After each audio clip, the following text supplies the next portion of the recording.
Hello बच्चों। हम लोगों ने अभी लास्ट वीडियो में नेचर ऑफ लाइट के बारे में स्टडी करी और वहाँ पे हमने एक थ्योरी के बारे में डिस्कशन किया था which is given by Newton, जिसे न्यूटन ने दिया था कॉर्पस्कुलस थ्योरी। इसको हम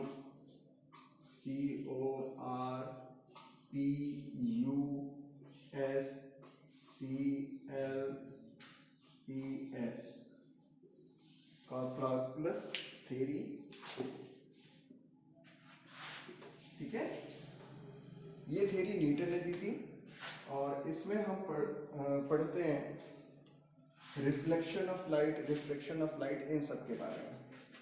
अब इस थ्योरी को ही आपको 10th में पढ़ना है because wave theory of light is not in your syllabus. In your syllabus only ray optics are present. तो हम रे ऑप्टिक्स से रिलेटेड चीज़ें ही पढ़ेंगे। तो सबसे पहले हम ये जान लें क्या क्या टर्म्स यहाँ पे यूज़ होने वाले हैं अपने इस रे ऑप्टिक्स में। तो सबसे पहले हमने डिस्कशन किया था ऑप्टिकल मीडियम। इसके बारे में हमने पहले ही डिस्कशन किया था, आपको याद होगा। ऑप्टिकल मीडियम में हमने बताया था क्या होता है ऑप्टिकल मीडियम। ऑप्टिकल मीडियम क्या होता है? द मटेरियल या the substance through which light can travel is called optical medium. ये हम पहले पढ़ चुके हैं, इसके बारे में हम लोगों ने पिछले वीडियोस में डिस्कशन भी किया था लास्ट डे।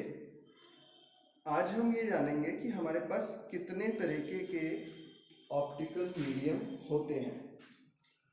तो वैसे तो हमारे पास बहुत सारे ऑप्टिकल मीडियम हैं, बट डिफरेंट डिफरेंट सिचुएशंस में डिफरेंट डिफरेंट फैक्टर्स के अकॉर्डिंग ये कई कैटेगरीज में डिवाइडेड है। पहली कैटेगरी हमारी आ जाती है on the basis of optical properties.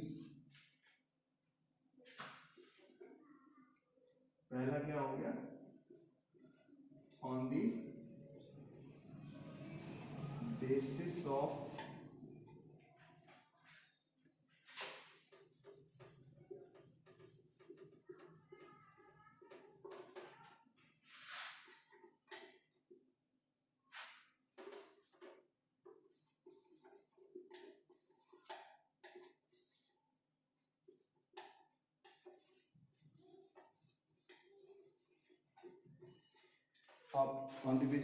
optical properties and the composition of medium and the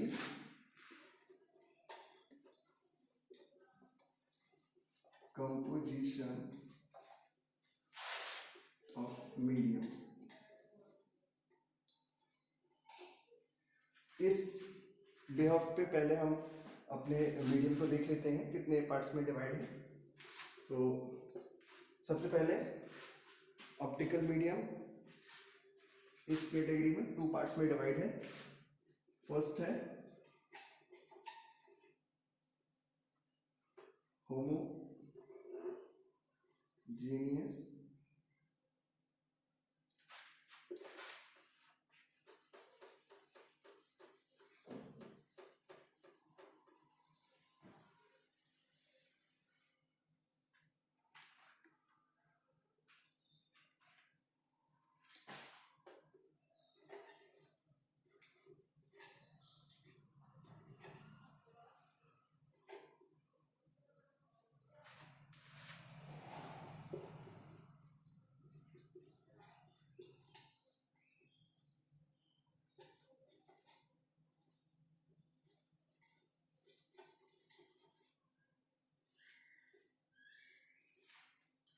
homogeneous and other one is heterogeneous.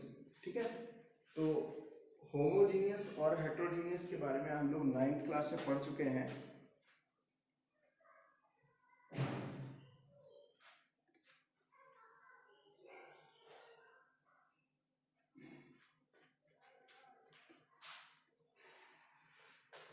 In chemistry, homogeneous और हेट्रोजीनियस हमने केमिस्ट्री में पढ़ा था।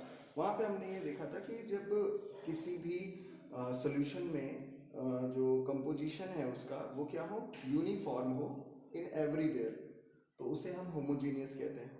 वैसे ही यहाँ पे भी है।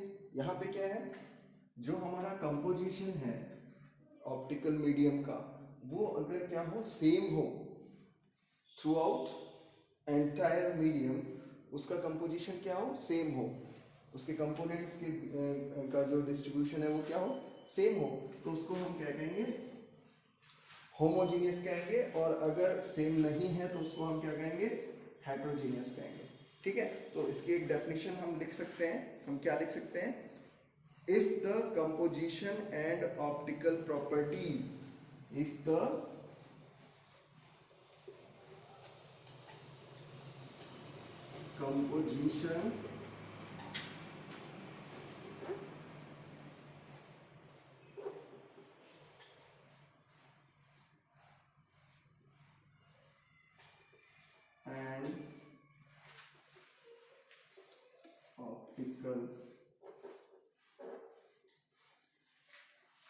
composition and optical properties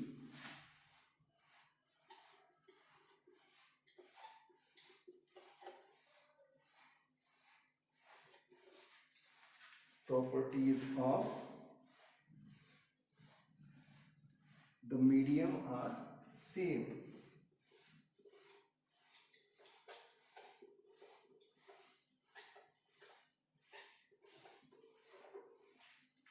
क्या हो, हर जगह सेम हो,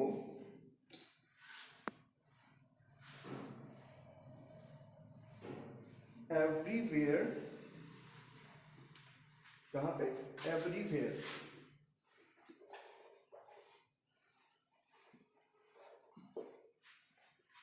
तो इट इज कॉल्ड होमोजीनियस। और क्या हो जाए, अगर ये सेम ना हो तो क्या होगा, इट इज कॉल्ड हेट्रोजीनियस। तो हम क्या कहेंगे, if the composition and optical properties of the medium are different at different locations in the medium, क्या हो जाएगा वो, तो सेम चीज यहां पे लिखेंगे, if the composition and optical properties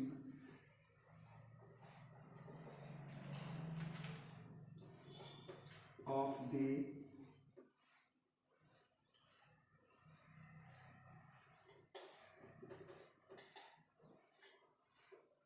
are different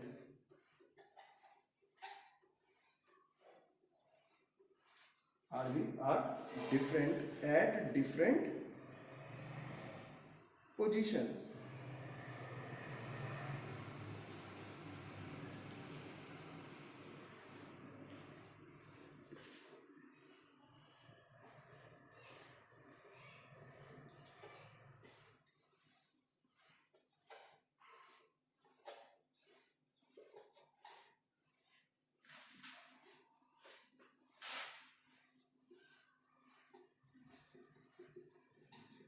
Is called heterogeneous medium. ये तो कौन से भी हफ्ते हो गया, on the basis of optical properties and composition.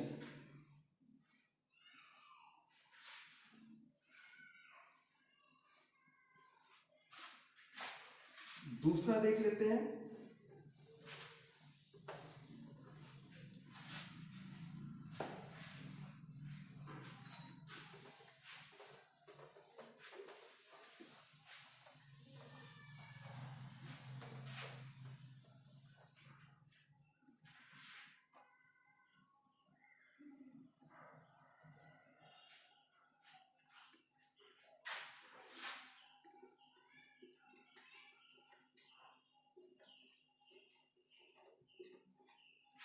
on the basis of extent to which the light passes through the medium.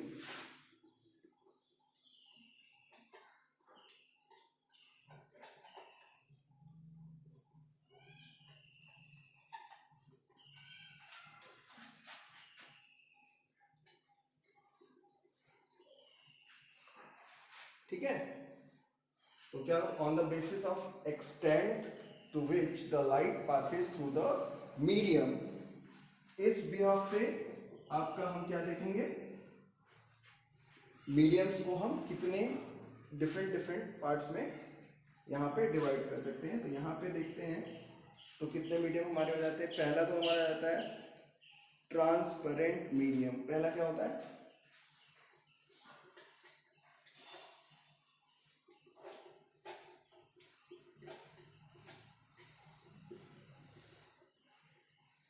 Transparent medium. दूसरा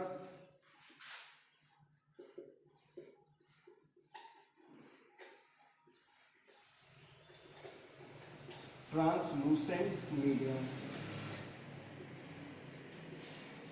और तीसरा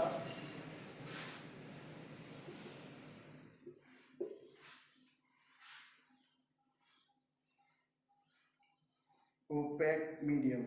तीसरा क्या हो गया हमारा, opaque medium.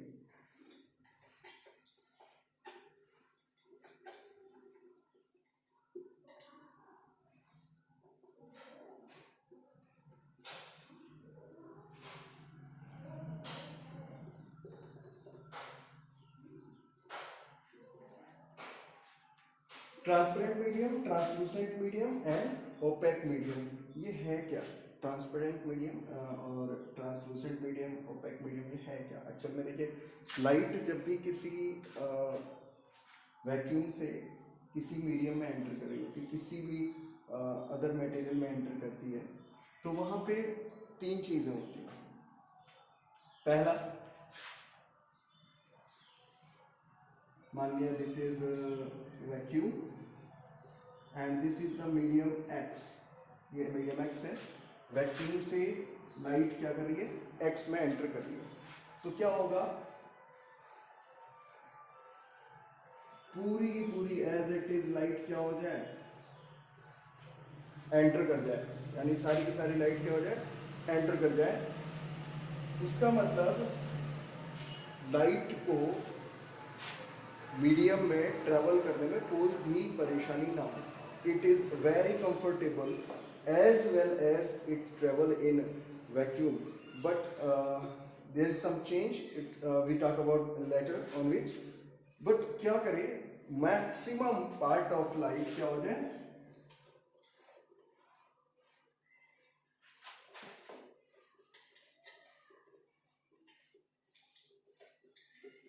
Maximum part of light क्या हो जाए, नेक्स्ट मीडियम में एंटर कर जाए।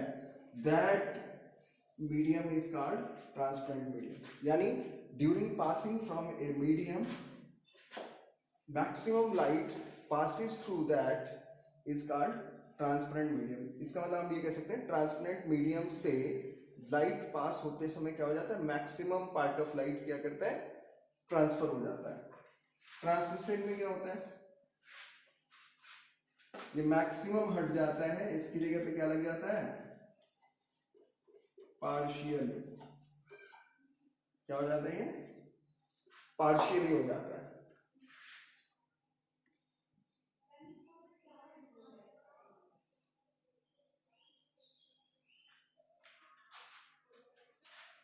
इसका मतलब हमने यहां से अगर एंटर कितनी हुई, एक या दो लाइट रे एंटर होंगी, बाकी क्या हो जाएंगी, नहीं जा पाएंगी। यानी कि ऐसा मीडियम जिससे पास करते, जिसके थ्रू पास करते समय लाइट क्या हो, मोस्ट ऑफ पोर्शन पास ना हो, कुछ पोर्शन ही उस मीडियम से पास हो, उसे हम कहते हैं ट्रांसलूसेंट मीडियम। ठीक है।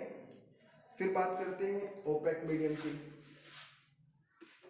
ओपेक में ये बचा खुचा पार्शियली भी खत्म, यानी लाइट क्या हो, एंटर ही ना हो। ऐसा मीडियम जो लाइट को अपने अंदर से पास होने ही ना दे, उसे हम क्या कहते हैं, ओपेक मीडियम कहते हैं। तो अब हम इसको देख सकते हैं।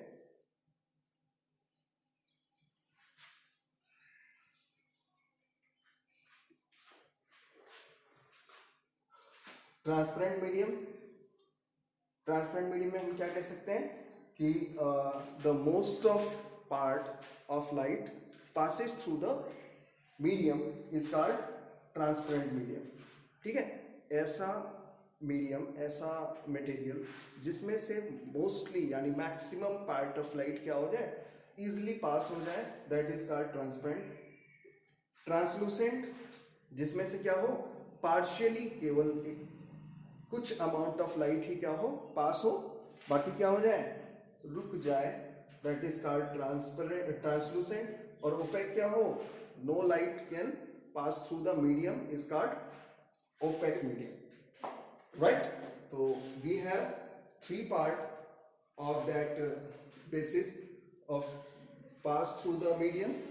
First transparent, second translucent, third opaque medium. ठीक है, आगे देख लेते हैं.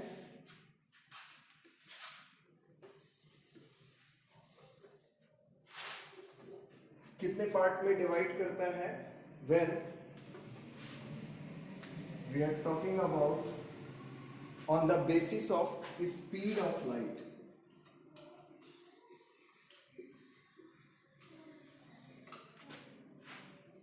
In medium,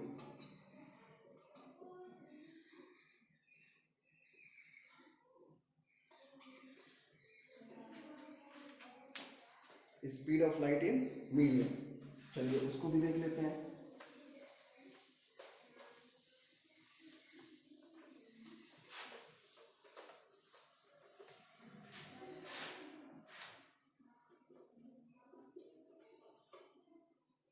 denser,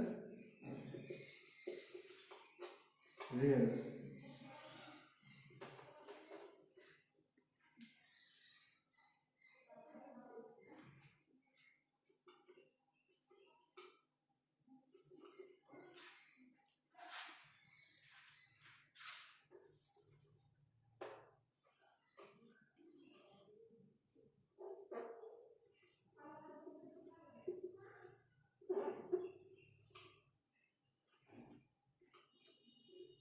denser medium and rare medium, they are also optical mediums. Denser medium क्या होता है, आप लोगों ने पढ़ा होगा, कहाँ पे पढ़ा था, साउंड में. डेंसर मीडियम और रेयर मीडियम. ठीक है, यहाँ पे हम इसको थोड़ा सा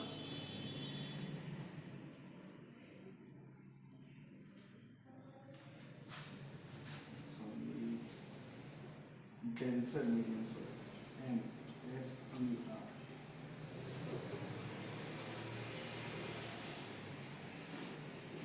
sorry for the spelling mistake. Denser medium and rare medium. ठीक है, डेंसर मीडियम और रेयर मीडियम में हम जरा देख लेते हैं. हम लोगों ने पढ़ा था साउंड में डेंसर मीडियम क्या होता है और रेयर मीडियम क्या होता है. डेंसर में क्या होता है, साउंड की स्पीड कम रहती है, वहीं रेयर में क्या होती है, स्पीड ज़्यादा रहती है. और वो डिपेंड करता था किस पे, डेंसिटी ऑफ मीडियम पे. यहाँ पे क्या है, डेंसर और रेयर मीडियम सेम है. इसमें क्या होती है,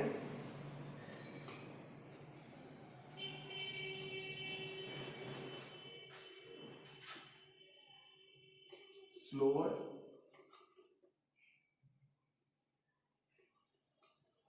देन, और इसमें क्या होती है, फास्टर देन. दूसरे मीडियम से ये वाला मीडियम रेयरर होगा, या एक मीडियम दूसरे मीडियम से रेयरर होगा अगर उसमें लाइट की स्पीड क्या हो, फास्ट हो.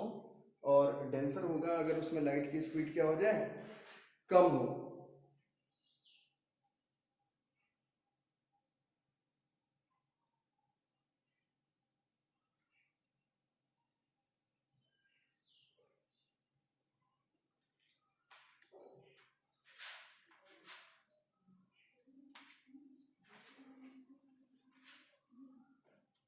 जैसे वाटर की बात करें,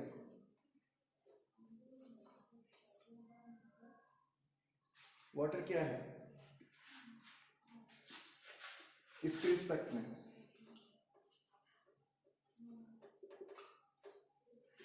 तो लाइट की स्पीड क्या होगी, एयर में ज़्यादा होगी, वाटर में क्या हो जाएगी, कम हो जाएगी, तो speed of light is greater in air lesser in water. तो क्या हो जाएगा, air is rarer medium and water is denser medium. क्या होगा इन दोनों कंपैरिजन में, आपका क्या हो जाएगा, ये डेंसर मीडियम हुआ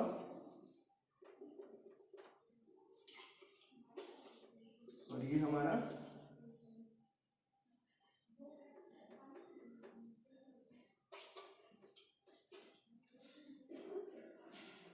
रेयरर मीडियम हुआ।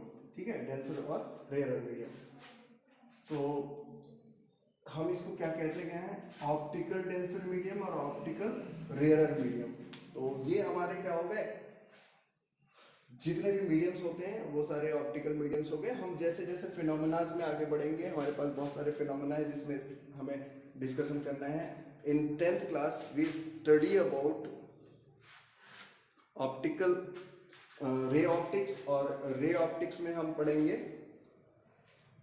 रिफ्लेक्शन, देन हम पढ़ेंगे रिफ्रैक्शन।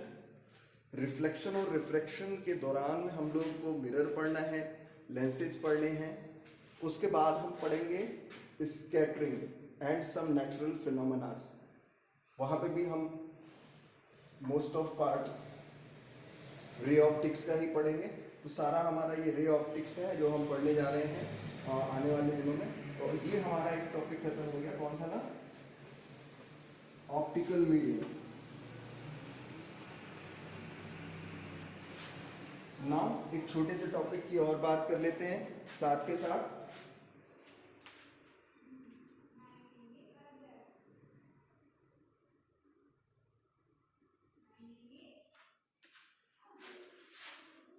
कब से मैं रे ऑप्टिक्स कह रहा हूं, तो एक्चुअली में रे ऑप्टिक्स को समझने के लिए सबसे पहले तो हमें क्या समझना है, रे। जब भी हमने बात करी, एक्सरे की बात करी, यूवी रे की बात करी, लाइट रे की बात करी, तो एक्चुअल में रे है क्या, रे को हम कैसे डिफाइन कर सकते हैं। तो जरा हम देखते हैं।